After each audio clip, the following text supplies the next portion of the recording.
Mama Puji. Adik-adik di rumah, apa kabarnya hari ini? Gimana? Masih menunggu gak kisah-kisah Nabi selanjutnya dari Mama?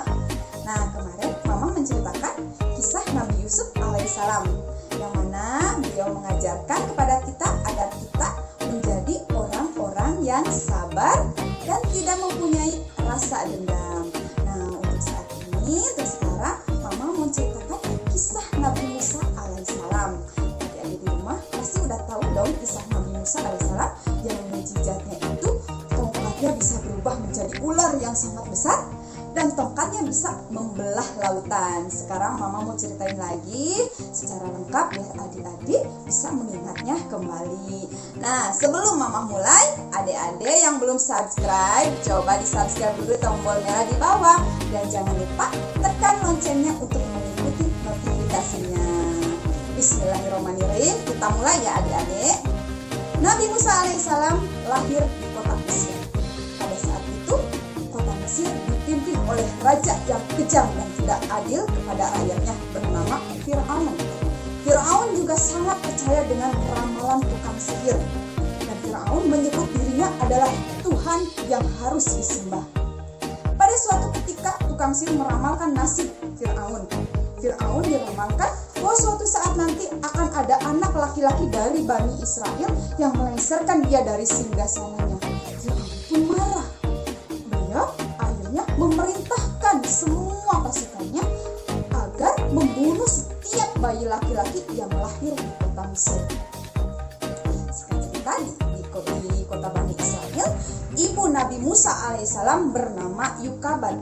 Beliau terkejut karena beliau melahirkan seorang bayi laki-laki yang saat itu dijelas di kota Mesir Fir'aun sudah memerintahkan setiap bayi laki-laki yang lahir harus dibunuh.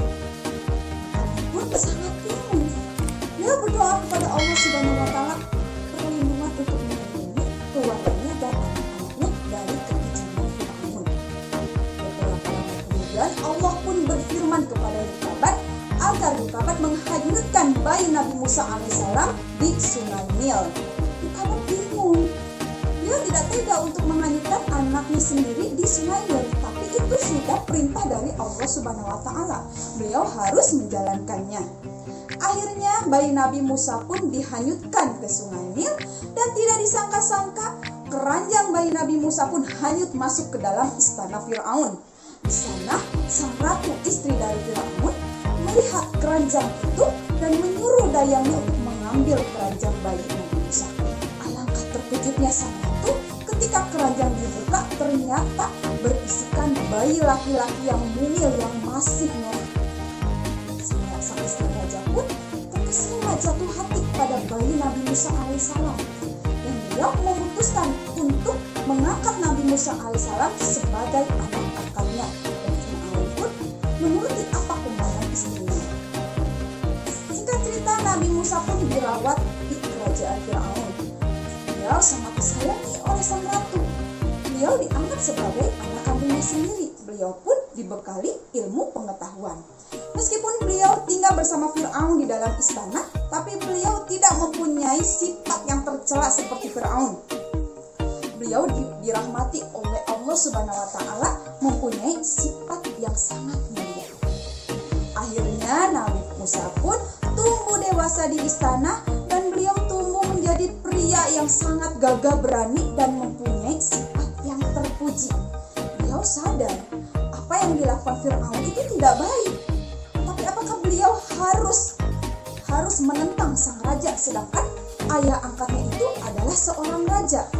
Di dalam kebimbangan Nabi Musa pun Allah Subhanahu wa Ta'ala berfirman dan mengangkatnya sebagai rasulnya untuk berdakwah, mengajak orang-orang untuk kembali ke jalan Allah Subhanahu wa Ta'ala dan menyembahnya, dan mengajak Fir'aun untuk bertaubat kepadanya. Akhirnya Nabi Musa alaihissalam bersama saudaranya yang bernama Harun, yang nanti juga akan diangkat sebagai nabi, memberanikan diri menghadap kepada Fir'aun dan mengajak Fir'aun untuk bertobat kepada Allah Subhanahu wa Ta'ala dan menghentikan kekejamannya kepada rakyatnya. Fir'aun tidak terima. Fir'aun marah besar kepada Nabi Musa. Beliau bilang bahwa Tuhan itu adalah dialah yang patut disembah. dia tidak percaya kepada Allah Subhanahu wa Ta'ala.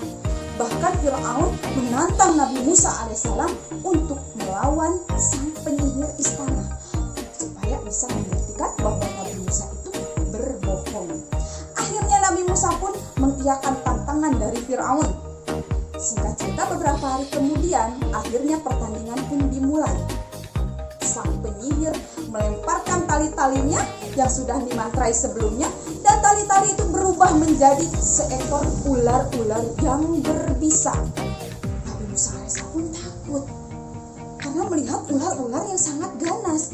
Beliau bingung apa yang harus dilakukannya, dan beliau pun berdoa kepada Allah. Allah pun berfirman kepada Nabi Musa alaihissalam untuk melemparkan tongkatnya. Setelah tongkat Nabi Musa alaihissalam dilempar, tongkat itu pun berubah menjadi ular yang sangat besar. Ular itu pun memakan ular-ular dari sang penyihir. Seluruh rakyat Bani Israel dan Fir'aun pun terkejut melihatnya dan terkesima kepada Nabi Musa alaihissalam. Mereka percaya kepada Allah dan mukjizat Nabi Musa alaihissalam, dan para rakyat pun mengakui adanya Allah Subhanahu wa Ta'ala, bahwa Fir'aun itu sebenarnya hanya manusia biasa. Para rakyat pun, sebagian dari para rakyat dan tukang sihir pun bertobat dan mempercayai adanya Allah Subhanahu wa Ta'ala. Mereka beriman kepada Allah Subhanahu wa Ta'ala. Tapi sayangnya Fir'aun tidak ikut bertobat kepada Allah Subhanahu wa Ta'ala. Fir'aun malah menyebut sebagian rakyatnya dan tukang sihir itu sebagai pengkhianat dan memerintahkan kepada pasukannya untuk membunuh mereka. Setelah kejadian itu, Fir'aun tambah menjadi-jadi. Dia menyiksa semua rakyat Bani Israel, dan rakyat Bani Israel itu ketakutan.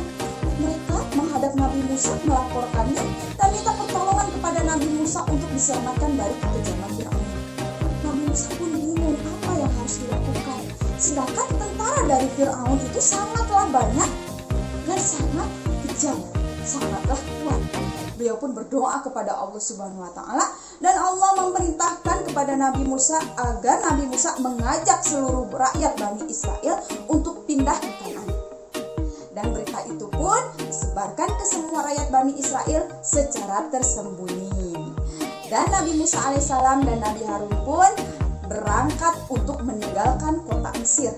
Tapi karena pergerakan mereka yang terlalu banyak, akhirnya pergerakannya pun diketahui oleh Fir'aun, dan Fir'aun memutuskan semua bala tentaranya untuk mengejar Nabi Musa alaihissalam dan rakyat Bani Israel. Fir'aun pun ikut turun tangan untuk mengejar Nabi Musa alaihissalam. Sesampainya Nabi Musa di tepian sungai Laut Merah, di tepian Laut Merah, beliau pun dan semua rakyat Bani Israel kebingungan karena bala tentara Fir'aun sudah hampir mendekati mereka. Dan mereka pun bingung, sedangkan mereka tidak punya sesuatu apapun untuk bisa menyeberangi Laut Merah.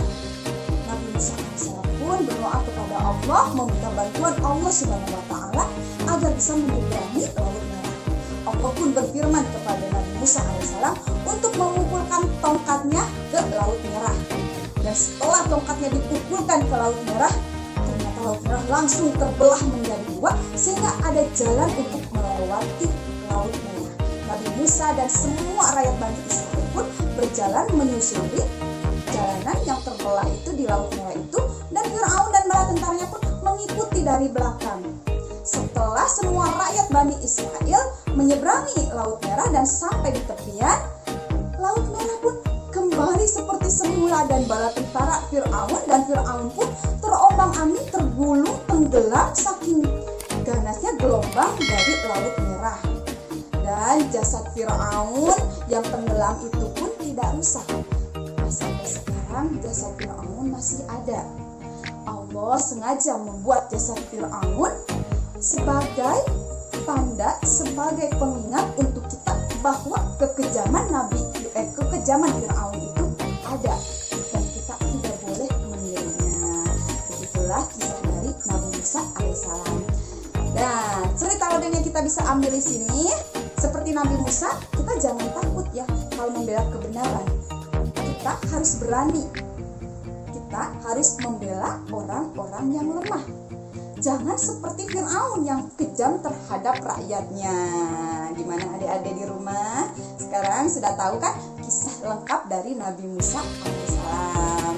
Nah, untuk berikutnya adik-adik mau kisah Nabi siapa lagi nih? Boleh di komen di bawah, nanti Mama ceritakan. Nah, seperti biasa ya, Mama mau mengingatkan kembali 25 Nabi. Kita siapa aja? Yuk kita bersama-sama menyanyikan 25 Nabi kita.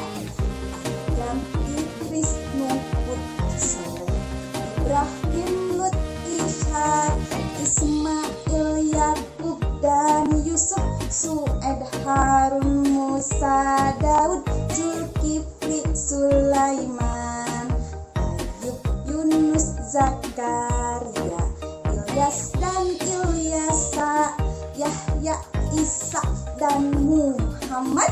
Itu semuanya nabi kita orang Islam. Alhamdulillah. Adik-adik di rumah jangan lupa, meskipun kita lagi tidak sekolah ya karena masih pandemi ini, tetap adik-adik harus belajar, apalagi adik-adik juga harus mengetahui kisah-kisah dari nabi kita. Terima kasih adik-adik yang sudah sudah selesai menyimak kisah dari Nabi Musa alaihissalam. Sampai ketemu lagi di lain kali dengan kisah-kisah selanjutnya. Assalamualaikum warahmatullahi wabarakatuh.